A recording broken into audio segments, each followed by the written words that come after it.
दुनिया में आज तक सैकड़ों देश जीते गए, बहुत सारे राज्य गिरे, बहुत साम्राज्य मिटा दिए गए, लेकिन एक देश ऐसा भी था जिसे जीतना लगभग नामुमकिन था, और वो देश है हमारा प्यारा भारत। और आप जानते हो ये सब कुछ पॉसिबल क्यों हो पाया? ना उसकी सेना की वजह से, ना ही उसके हथियार की वजह से। ये सारी चीज पॉसिबल हो पाई उसकी जमीन की वजह से। आज के वीडियो में हम जानेंगे क्यों भारत को जीतना लगभग इम्पॉसिबल है। तो इस वीडियो को आप लास्ट तक जरूर देखना। भारत की रक्षा की सबसे बड़ी दीवार है हिमालय, दुनिया की सबसे ऊंची पर्वत श्रृंखला, बर्फ, पत्थर और मौत की दीवार।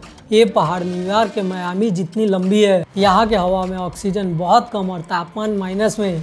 रास्ते बहुत ही संकरे और चट्टान सबसे खतरनाक। यहाँ टैंक को आप चला नहीं सकते, ट्रक फंस जाते हैं, हेलीकॉप्टर यहाँ उड़ नहीं पाते, और सेना भेजने का मतलब खुद को मारना है।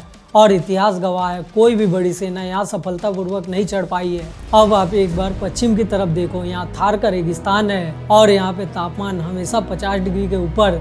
यहाँ खाना पीना खत्म, इंजन फेल हो जाता है, सैनिक बेहोश और रेत का तूफान। 1971 में पाकिस्तान ने यहाँ से आने की कोशिश की थी और वो पूरी तरीके से असफल रहा। ये रेगिस्तान उनको धीरे धीरे मारता चला गया। अब चलते हैं भारत के उत्तर पूर्व यानी कि 7 सिस्टर रिलीजन में। घने जंगल, भारी बारिश, पहाड़ियां संकरी और घाटियां बहुत ही खतरनाक। यह जगह बड़ी सेना के लिए नहीं बनी है, यह जगह बनी है घात लगा के हमला करने के लिए। सेकेंड वर्ल्ड वॉर में जापान ने म्यांमार के रास्ते भारत में यहाँ से घुसने की कोशिश की थी, लेकिन आप जान के हैरान हो जाओगे कि वो जंगल में फंस के बुरी तरीके से हार गया। अब एक सवाल, अगर कोई समुद्र से हमला करे तो हम क्या करेंगे? तो जवाब है, ये भी काम बहुत ही आसान नहीं है। भारत के दक्षिण में दक्कन का पठार, पश्चिम में पश्चिम का घाट और पूरब में पूरब की घाट, ऊंचे पहाड़, घने जंगल, और यहाँ पे सेना का उतरना लगभग असंभव है। और उत्तर में भारत की नौसेना लगभग 130 युद्धपोत, पनडुब्बी और एयरक्राफ्ट। समुद्र से आने का मतलब खुद को पकड़वाना ही है। अब आप मान लो कोई दुश्मन किसी तरीके से अंदर घुस गया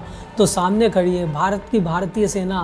10 लाख से ज्यादा एक्टिव सैनिक, भारी रिजर्व फोर्स, आधुनिक मिसाइल सिस्टम, और इस सेना ने हर एक टाइप की लड़ाई लड़ी है। बर्फ में, रेगिस्तान में, जंगल में, पहाड़ी में, हर एक जगह युद्ध करने का इन्हें एक्सपीरियंस है। और भारत की सेना हर एक इलाके में युद्ध बहुत ही अच्छे से कर सकती है। और अगर मैं बात करूँ, भारत की असली पावर है न्यूक्लियर पावर। भारत के पास बहुत सारे न्यूक्लियर हथियार है, और इसका मतलब है जमीन से हमला, हवा से हमला और समुद्र में डायरेक्ट हमला। अग्नि मिसाइल, मिराज प्लेन और सुकोई का विमान, INS अरिहंत का सबमरीन।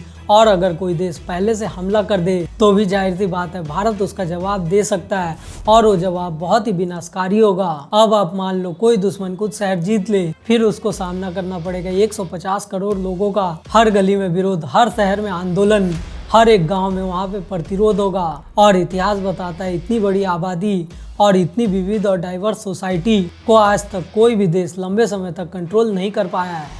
और भारत कोई अकेला देश नहीं है, भारत का रिश्ता है USA से, यूरोप से, रसिया से और जापान से। और इसका मतलब ये है अगर कोई भारत पे डायरेक्ट हमला करे तो जाहिर सी बात है उसको बहुत सारी सेंक्शन लगेगी, ग्लोबल सेंक्शन होगा, इकोनॉमिक कोलैप्स होगा और इंटरनेशनली बहुत ज्यादा प्रेशर क्रिएट होगा। आज के समय भारत पे हमला करना सिर्फ एक युद्ध नहीं बल्कि आर्थिक आत्महत्या है। तो क्या भारत को जीतना लगभग इम्पॉसिबल है? हिमालय रोकता है, रेगिस्तान जलाता है, जंगल फंसाते हैं, समुद्र रोकता है, सेना लड़ाई करती है, और न्यूक्लियर अगर मैं बात करूँ इसकी तो ये सबको डराता है। और जनता ऐसे खड़ी हो जाती है जैसे एक देश नहीं बल्कि किला है, और ये इकलौता ऐसा देश है जो प्रकृति, शक्ति और लोगों से बना हुआ है। अगर आपको ये वीडियो पसंद आया हो तो इस वीडियो को लाइक, शेयर और चैनल को सब्सक्राइब जरूर करना, क्योंकि हम हमेशा आपके लिए ऐसे वीडियोस लाते रहते हैं। मिलते हैं आपसे अगले वीडियो में, तब तक के लिए बाय और जय हिंद।